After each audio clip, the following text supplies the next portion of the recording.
কালীঘাটের কাকু ওরফে সুজয় কৃষ্ণ ভদ্রের কণ্ঠস্বরের নমুনা সংগ্রহ করল ইডি। বলা যায় প্রায় 5 মাস পর বুধবার রাতে এসএসকেএম থেকে কালীঘাটের কাকুকে বের করে নিয়ে সোজা জোকা হাসপাতালে এসেছিল ইডি।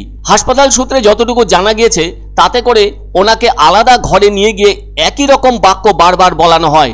তবে ওই কণ্ঠস্বরের নমুনা সংগ্রহের সময় বিশেষজ্ঞ চিকিৎসকেরা সেখানে উপস্থিত ছিলেন। অবশ্য সুজয় কৃষ্ণ ভদ্রের কণ্ঠস্বরের নমুনা সংগ্রহের পর শেষ রাত 3:20 তাকে ফের জোকার ইএসআই হাসপাতাল থেকে এসএসকেএম হাসপাতালে ফিরিয়ে আনা হয়। উল্লেখ করা প্রয়োজন, 2023 সালে 30 মে টানা 11 ঘন্টা জিজ্ঞাসাবাদ করার পর সেদিন ইডির হাতে গ্রেপ্তার হন সুজয় কৃষ্ণ ভদ্র। আর ইডি সূত্রে সেদিন জানানো হয়েছিল রাজ্যের নিয়োগ দুর্নীতি সংক্রান্ত একাধিক গুরুত্বপূর্ণ তথ্য সুজয় কৃষ্ণর মোবাইল ফোন থেকে নষ্ট করে দিতে সাহায্য করে দিয়েছিলেন পেশায় civic volunteer Rahul Bera. ED সূত্রে আরও যেটি জানা গিয়েছিল তাতে ওই সংক্রান্ত ব্যাপারে প্রশ্ন করা হলে কালীঘাটের কাকু ওরফে সুজয় কৃষ্ণ ভদ্র তার বিরুদ্ধে ওঠা সমস্ত অভিযোগ বেমালুম অস্বীকার করেছিলেন। এদিকে ইডি দাবি করেছিল তাদের কাছে এই সংক্রান্ত ব্যাপারে গুরুত্বপূর্ণ কল রেকর্ডিং রয়েছে। তবে এবারে জোকা ইএসআই হাসপাতাল সূত্রে খবর, ওই কল রেকর্ডিংয়ে থাকা কথোপকথনের মধ্যে কিছু শব্দ বারবার বলানো হয়েছে কাকুকে দিয়ে।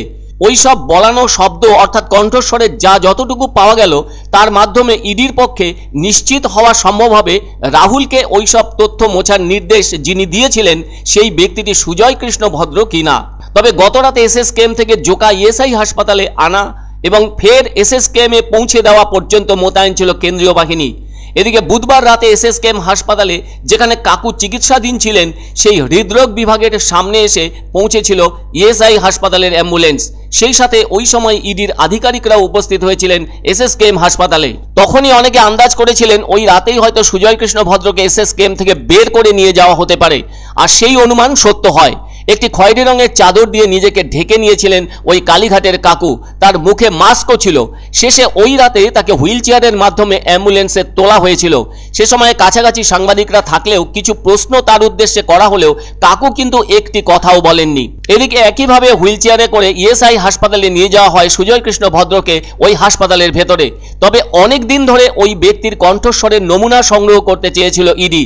আদালতের নির্দেশের পরও কোনোভাবেই ওনার কণ্ঠস্বরের নমুনা সংগ্রহ করা যায়নি। আবার শারীরিক অসুস্থতার কারণে কালীঘাটের কাকুকে জেল থেকে এসএসকেএমে নিয়ে যাওয়া হয়েছিল। অন্যদিকে ওই এসএসকেএম হাসপাতাল কর্তৃপক্ষের ভূমিকা নিয়েও বারবার প্রশ্ন তুলেছিল কেন্দ্রীয় তদন্তকারী সংস্থা ইডি। তাদের অভিযোগ ছিল অদ্ভুতভাবে এসএসকেএম বিষয়টিতে আড়াল করছে। আরও অভিযোগ ছিল ইচ্ছে করেই ওনার কণ্ঠস্বরের নমুনা সংগ্রহ করার ব্যাপারে অনীহা দেখানো হচ্ছে। অনেকেই জানেন অনেকবার এসএসকেএমে গিয়ে খালি হাতে ফেরত এসেছে ইডি। উল্লেখ্য, গত 17 জুলাই প্রথম এসএসকেএম হাসপাতালে ভর্তি হয়েছিলেন কাকু, আর গত আগস্ট মাসে তার অপারেশন হয়। তবে গত 22 আগস্ট থেকে তিনি ভর্তি আছেন এসএসকেএমে। ওদিকে কালীঘাটের কাকু ওরফে সুজয় কৃষ্ণ ভদ্র লিপস অ্যান্ড বাউন্সেও কাজ করতেন বলে জানা গিয়েছে। অন্যদিকে কণ্ঠস্বরের নমুনা সংগ্রহের সময় যে 3টি বাক্য তাকে দিয়ে বলানো হয়েছিল সেই 3টি বাক্য হলো, আপনার নাম কি, আপনার স্ত্রীর নাম কি, আমার সাহেবকে কেউ ছুঁতে পারবে না। এই বাক্য কয়েকটি ইডির কাছে মুখ্য প্রামাণ্য হিসেবে রয়েছে বলে মনে করা হচ্ছে।